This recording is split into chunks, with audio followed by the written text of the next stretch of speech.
Queso might just be one of the biggest falls in rap history. What a? We're breaking down how he got completely cooked in his trial, why he's probably never coming home again. The trial opened with the prosecutor laying out the turf war in Jacksonville for the jury. 6 Lock and ATK are rivals. They don't like each other. They hate each other. One of the traditions for both groups is making rap music. Drill rap is all about songs that disrespect or mock members of the opposing crew. Fans already know Young Ace and Fio went to war and tore up the streets. But the lawyer broke it down piece by piece, telling the jury that Queso murdered Lil Buck in retaliation, a year after Queso's brother Boss Gon was killed. Queso and his cousin Scotty went sliding on the ops on the anniversary of Boss Gon's death. That's when they spotted Lil Buck. When Lil Buck got to his car, Queso popped out and started shooting until Lil Buck went down. But it didn't stop there. While Lil Buck was bleeding on the pavement, Queso stood over him and shot him in the head to make sure the jury really understood how brutal this was. The prosecutor described the scene in graphic detail. Lil Buck's teeth and brains splattered all over the parking lot. Flesh ripped open, hot metal tearing through muscle, blowing open his skull, flesh gray matter, even teeth flying through the air. There are so many wild moments in the Queso trial, but one of the craziest was when a lawyer brought up what Queso told an op right before pulling the trigger on Lil Buck. Queso and Scotty saw Lil Buck park his whip and go into a building, so they waited for him to come out. While waiting, Queso FaceTimed one of Lil Buck's homies and said, "We caught your boy slipping." Then a few minutes later, Queso popped out and left Lil Buck's brains on the ground.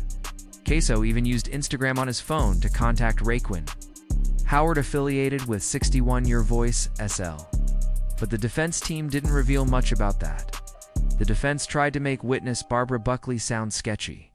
I'll be honest, you're going to like her. She's feisty. Ow. No one pulls anything over her eyes. And she's going to honestly talk about that morning. Queso's homie, Dominique Barner, and even Queso's own dad, Lou, flipped on him. But the defense didn't want the jury to believe a word they said. Queso got caught on camera in public, running around with the gun he used to kill Lil Buck. The defense argued that Queso was bigger than the guy in the footage. But social media had plenty of photos proving he matched the shooter's description.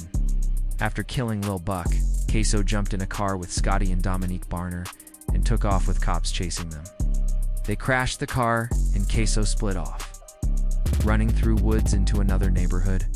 Someone spotted him coming out of the woods and getting picked up by a woman, even as police sirens blared everywhere. When asked about the car approaching, the witness said it was a lady driving, holding a cell phone, looking lost like she was searching for something. Queso called a woman named Natalie to come pick him up, and her testimony helped the prosecutors seal their case. The defense argued Queso wasn't the guy who popped out of the woods, but Natalie confirmed it was him. She said she picked him up near Arlington Expressway at some apartments. Knowing the location because Kareem gave her the directions are there. Was a map on his phone. Natalie definitely didn't help. Queso's case. One of the biggest witnesses was his homie Dominique Barner, who helped Scotty break into a house and kidnap a woman after they crashed the car. Dominique faced serious charges. Even after pleading guilty and agreeing to testify, he still faced 20 years in prison. Dominique confirmed that ATK was a gang, and that Queso and Scotty both ripped the set, meaning they attacked the rival group.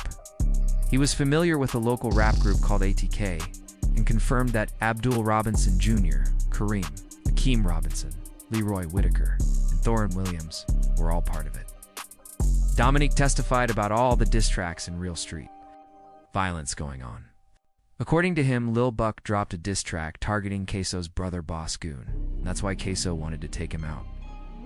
When asked what the lyric "smoking on Willie" meant, Dominique said it meant smoking on a dead person, which is a bad thing. Abdul Robinson Jr., Kareem Hakeem Robinson, Leroy Whitaker were aware of the diss track and were upset about it. Dominique actually DM'd Lil Buck after the track dropped, telling him to stop dissing. He then looked up Lil Buck's address and found out what kind of car he was driving. Dominique. Queso and Scotty pulled up to Lil Buck's apartment, but they didn't kill him right away because Lil Buck was on vacation. Once they found out Lil Buck was back in town, they went sliding again, driving to Lil Buck's crib and waiting hours until he came outside. Then they followed him when he drove off. When Lil Buck arrived at a shopping mall and went inside a building, Queso, Scotty, and Dominique sat in the car and waited. Dominique confirmed that's when Queso FaceTimed one of their ops and said, "We caught one of their boys slipping," and Queso popped out and ran Lil Buck down. After they crashed the car and split up, Dominique and Scotty broke into a woman's house looking for clothes to change into and lay low while the heat cooled off. They didn't know there was a woman inside the house. When she came in and told them they had to leave, Dominique and Scotty choked her and held her hostage so she couldn't scream for help. Scotty then made some calls. It was Queso's dad, Blue, who came through to pick him up. One of the wildest parts of this whole case is that Queso's own dad, Blue, flipped on his son and took the stand against him.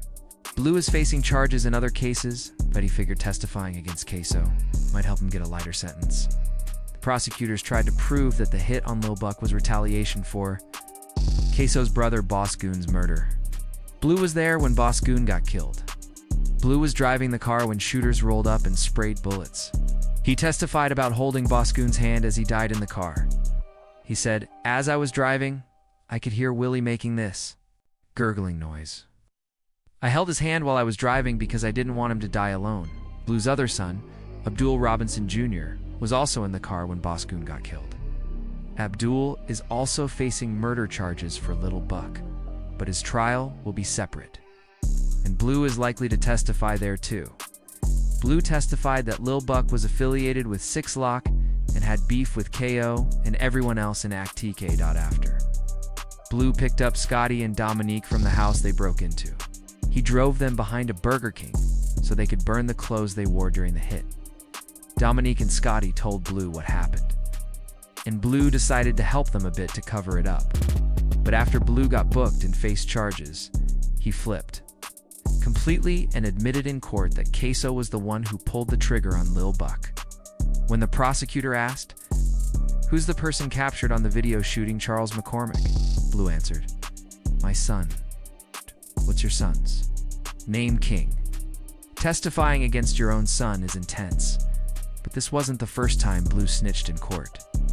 Back in the 90s, cooperated with the feds against a cop, and later worked as a confidential informant for the police. Blue was also involved in another case, but because he pled guilty as an accessory after the fact and flipped on Queso, he's facing 20 years in prison instead of life.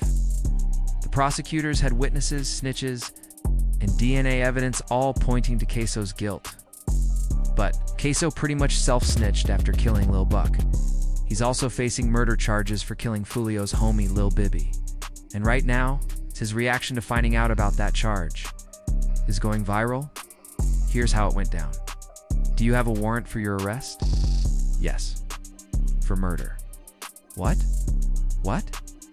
"Yes." "For what?" "You want your lawyer?" "I can't tell you more, but you're in trouble." Queso kept self-snitching about Baby, that's Lil Bibby, until he got booked for Lil Buck's murder. But most people didn't even know he was self-snitching about Lil Buck too. He even dropped a track called Bang It Out, showing off the gun he used to kill Lil Buck, posting pictures with the same weapon. After the Lil Buck hit, Queso went to get a pedicure and posted, "Killa_, then get my toes done." One of the most viral moments in the trial was when lawyers read that post in court, "Killa_, then go get my toes done. Then go get my toes done." Those were his exact words attached to a video. When the trial wrapped, everyone knew Queso and Scotty were cooked.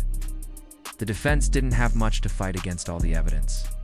Both Queso and Scotty went down for murder, and Queso's reaction exploded all over social media. Afterwards, Queso posted on Instagram trying to say, the jury was against him because they were all white, and so was the judge. But the truth was clear. Queso crashed out, got flipped on by everyone, and there was almost no way he was going to beat the trial.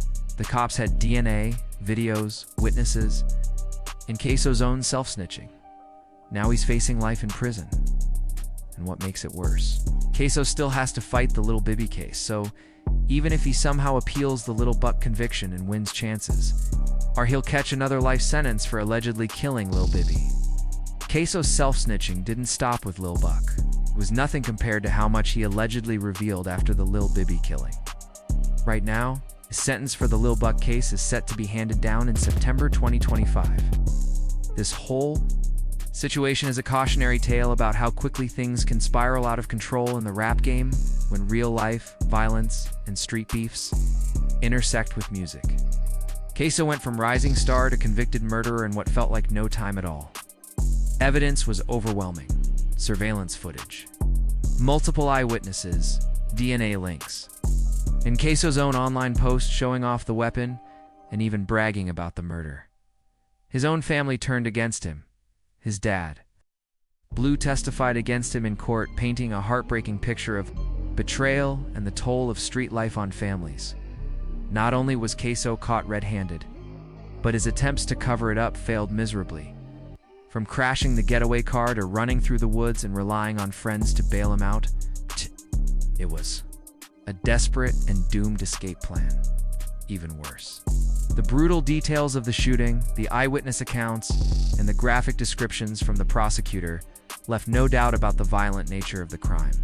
And on top of all that, Queso still faces a second murder charge that could keep him behind bars for life. This story reminds us how the drill rap scene, while popular and influential, can sometimes be a dangerous world where lyrical battles spill into real violence. Queso's downfall shows the high stakes involved and how actions outside the music can have life-altering consequences. As the sentence day approaches, everyone will be watching closely to see how the courts rule. Will Queso try to appeal? Could there be a chance for redemption?